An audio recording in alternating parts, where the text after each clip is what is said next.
আসসালামু আলাইকুম। আমি আজকে আপনাদের সামনে কিছু গুরুত্বপূর্ণ কথা এবং কিছু অনুমেয় কষ্ট এগুলো বলার জন্য এসেছি। আমি একজন পুলিশ সদস্য। আমি সমগ্র জাতির কাছে একটা অনুরোধ নিয়ে আসছি এবং আমার যারা পুলিশ ভাই বন্ধু ব্যাটসম্যান যারা আছেন, আমি সকলের উদ্দেশ্যে কিছু কথা বলার জন্য আসছি। সমগ্র দেশের মানুষের সামনে কিছু কথা বলার জন্য আসছি।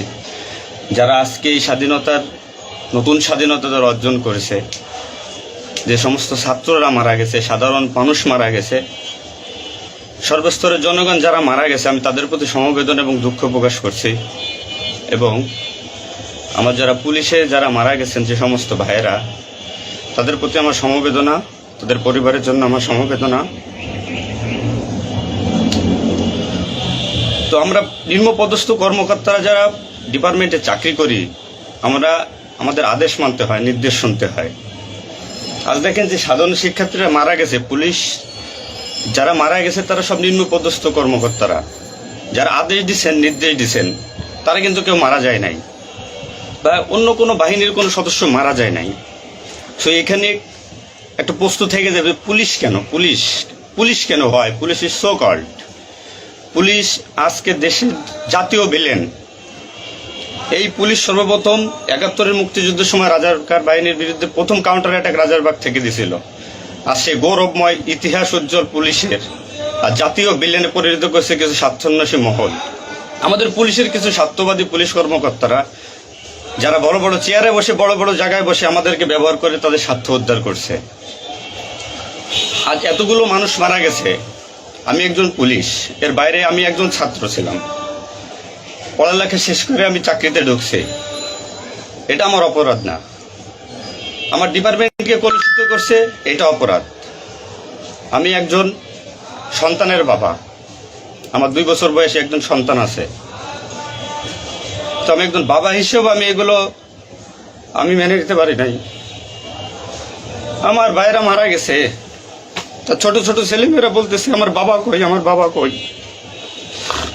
এগুলো মেনে নেওয়া যায় না, এগুলো কোনো মতেই মেনে নেওয়া যায় না। যারা সাধারণ মানুষ মারা গেছে তাদের পরিবারের কি অবস্থা? আজ আমার পুলিশে যেখানে পাচ্ছেন সেখানে নির্মমভাবে মৃত্যুবরণ করতেছে, পিটিয়ে মারতেছে। এর কারণ কি? আজ আমাদের কিছু সত্যের না স্বীকৃত বড় মহলের অফিসারদের কারণে। তারা বিভিন্ন লোকের তোষামোদি করে বিভিন্ন পর্যায়ে আমাদের ঘাড়ে বন্দুক রেখে তারা মনে করেন দিনের পর দিন আমাদের নির্যাতন করে মানুষের বিরুদ্ধে লেলাই দিছে। হাজার হাজার কোটি টাকার মালিক হয়ে তারা এখন গা ঢাকা দিছে। এই মৃত্যুর ভাই, এই পুলিশ মৃত্যুর ভার কে নেবে? পুলিশের মৃত্যুর বিচার হবে না এই বাংলাদেশে, আমি জানি। কিন্তু যারা এই নির্দেশদাতা, যারা এই নির্দেশ দিয়েছেন, তাদের প্রত্যেকের বিচার হবে। এবং চিহ্নিত যেসব পুলিশ অফিসারে পুলিশ ডিপার্টমেন্টে আছে তাদের অবিলম্বে প্রত্যাহার চাই এবং তাদের বিচার চাই, যারা নির্দেশ দিয়ে সাধারণ মানুষকে খুন করাইছে পুলিশকে দিয়ে। আচ্ছা, এতগুলো পুলিশ মারা গেছে, এই সম্পূর্ণ দায়ভার এই ডিপার্টমেন্টের অফিসারদের নিতে হবে। কোন অফিসার দেখছেন রাস্তায় মারা গেছে? মারা যায়নি। তারা নির্দেশ দিয়ে সরে গেছে, পুলিশকে সামনে ঠেলে দিয়ে। এটা হত্যাকাণ্ড। এই হত্যাকাণ্ডের বিচার আমি চাই। সমগ্র পুলিশ ডিপার্টমেন্টের এই হত্যাকাণ্ডের বিচার চাই। অবিলম্বে সব দুর্নীতিবাজ পুলিশ কর্মকর্তাদের অব্যাহতি দিয়ে তাদের শাস্তির আওতায় আনতে হবে। এই পুলিশ হত্যার দায়, এই পুলিশ হত্যার বিচার তাদের দিয়ে করতে হবে। আমি জানি না আমার এই কথা বলাতে আমার কি হবে না হবে, আমি সে পরোয়া করি না। আমি শঙ্কিত সেই পরিবার নিয়ে, যারা মারা গেছে, তাদের ফ্যামিলি, তাদের বউ বাচ্চাগুলো এতিম হয়েছে। যা সাধারণ মানুষ মরেছেন, আমি তাদের থেকে ব্যতীত।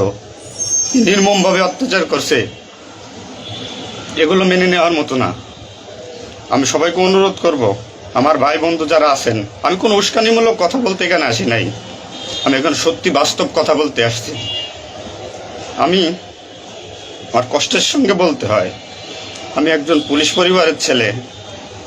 আমার বাবা অন ডিউটির অবস্থায় 2012 সালে মারা গেছেন। আমি পরিচয় দিতে পারছি মানুষের কাছে, আমি একজন পুলিশের সন্তান। আমার ছেলে মেয়ে কিভাবে পরিচয় দেবে তাদের সহপাঠীদের কাছে যে আমার বাবা একজন পুলিশ? কিভাবে পরিচয় দিবে? সিসি করবে? আজ মানুষের কাছে, জাতির কাছে সমগ্র পৃথিবীর কাছে মানুষ আজকে ভিলেন রূপে আপনি পরিচয় হয়ে গেছে। এই মানুষগুলো এদের মৃত্যুর ভার